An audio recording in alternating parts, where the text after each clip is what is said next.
मैंने पहले भी कहा था, मुद्दा विहीन भारतीय जनता पार्टी, नेता विहीन भारतीय जनता पार्टी दिल्ली में चुनाव के हार की डर से दिल्ली का चुनाव टालना चाहती। और जब मैंने ये बात कही थी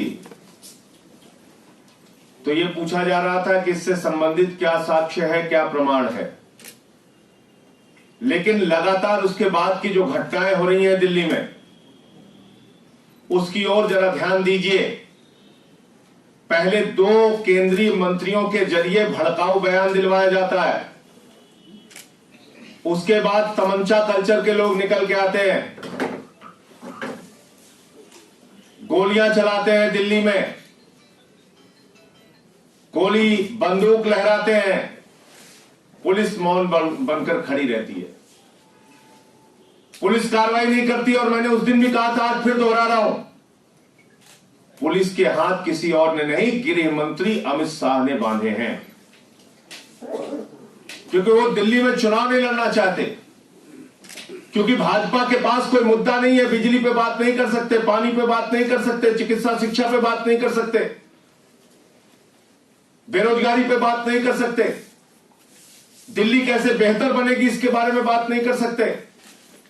और आपने कल परिणाम देखा, एक बजट लेकर आए, इतना खतरनाक बजट कि शेयर निवेशकों का बाजार में 4 लाख करोड़ रुपए डूब गया।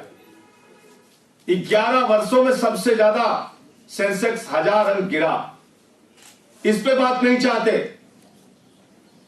और दिल्ली में माहौल बिगाड़ने के लिए लगातार भड़काऊ बयान दिए जा रहे हैं, लगातार भड़काऊ बयान दिए जा रहे हैं। और इन्हीं सारी बातों की जानकारी देने के लिए हम लोगों ने चुनाव आयोग से समय मांगा था, लेकिन आज 2 तारीख हो गई, परसों से समय मांगा है, आज तक चुनाव आयोग ने समय नहीं दिया। यह बहुत ही दुर्भाग्य का विषय है, बहुत ही हैरान करने वाली बात है कि दिल्ली का माहौल इस तरह से भारतीय जनता पार्टी बिगाड़ रही है और चुनाव आयोग आंख पर पट्टी बांधे बैठा हुआ है। चुनाव आयोग इन घटनाओं का संज्ञान नहीं ले रहा है।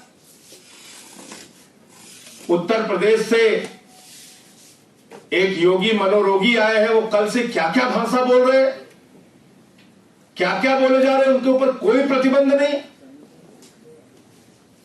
पहले कहते हैं अरविंद केजरीवाल के तार पाकिस्तान से जुड़े हैं। मुझे पता नहीं इन भाजपाइयों को पाकिस्तान की सारी जानकारी कैसे मिल जाती है, क्या संबंध है इनके पाकिस्तान से।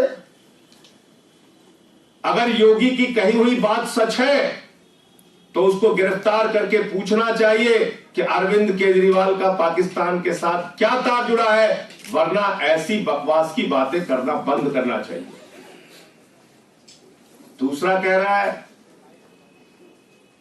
वो तो खांसता है, उसका तो दम घुटता है, वो तो इलाज कराने बंगलौर जाता है।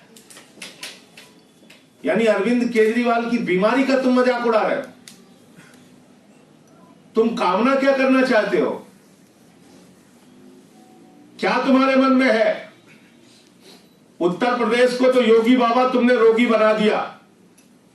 60 बच्चे तुम्हारे गृह जनपद में ऑक्सीजन की कमी से उनका दम घुट गया, उनकी जान चली गई।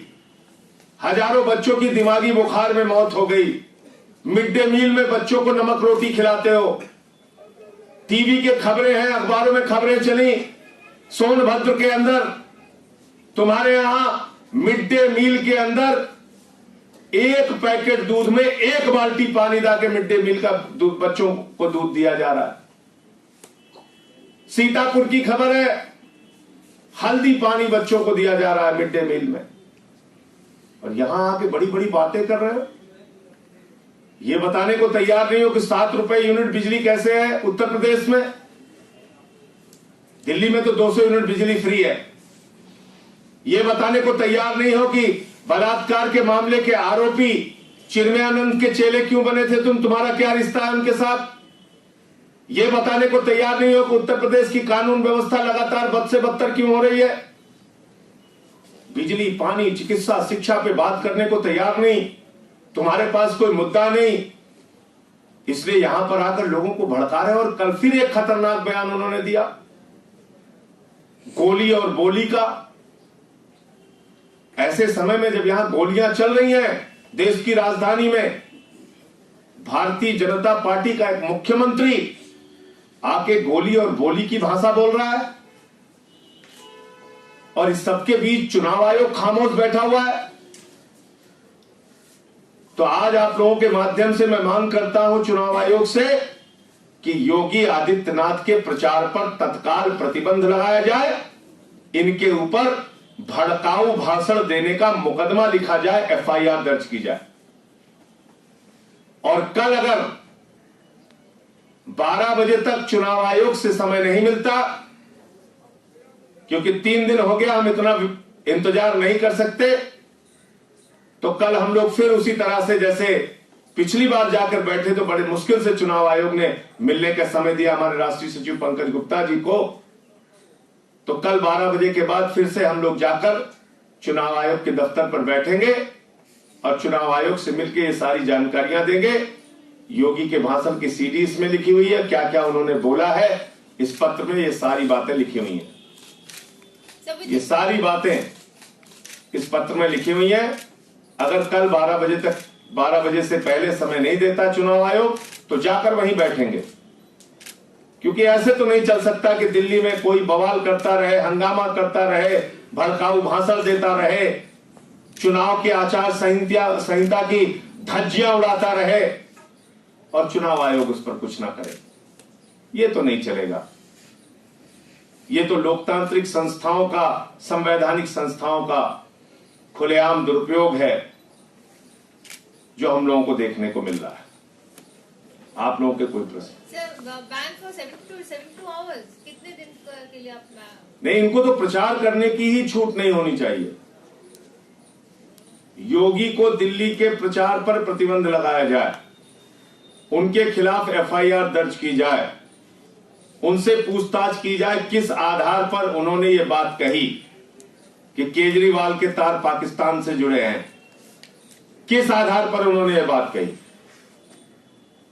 उनसे पूछताछ करनी चाहिए। क्या जानकारी है उनके पास? एक मुख्यमंत्री के बारे में जो मन में आएगा कुछ भी बोलोगे। कोई कहता है आतंकवादी है, कोई कहता है बंदर है, कोई कहता है खांसी आती है, कोई कहता है दम घुटता है, कोई कहता है पाकिस्तान से तार जुड़े हुए हैं। क्या कल्पना कर रहे हो?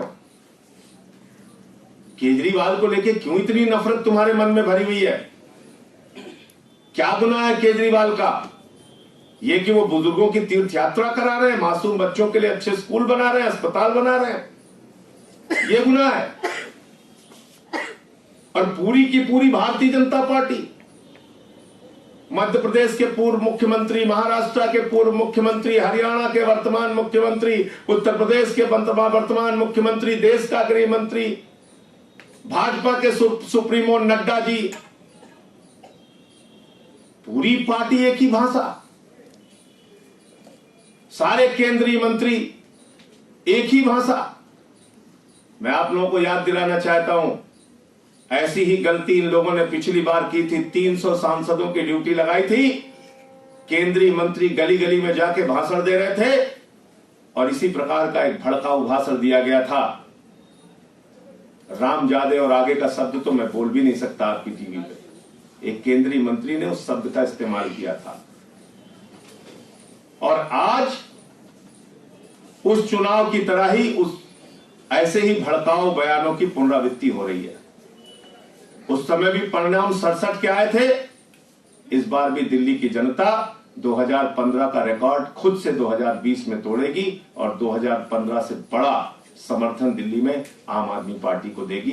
जितनी हिंसा फैलाना चाहते हैं, जितना भड़काऊ भाषण देना चाहते हैं, जितनी ताकत भारतीय जनता पार्टी के लोग लगाना चाहते हैं, 300 सांसद, 400 सांसद, सारे मुख्यमंत्री, सारे देश के कार्यकर्ता, जो कुछ भी तुम्हें करना है करो। दिल्ली की जनता आपको 8 फरवरी को जवाब देगी। ये कल आप लोग कौन कौन धरने पर बैठेंगे अगर टाइम नहीं मिला चुनाव आयोग से? तो मैं स्वयं जाऊंगा और पंकज गुप्ता जी हमारे राष्ट्रीय सचिव जी।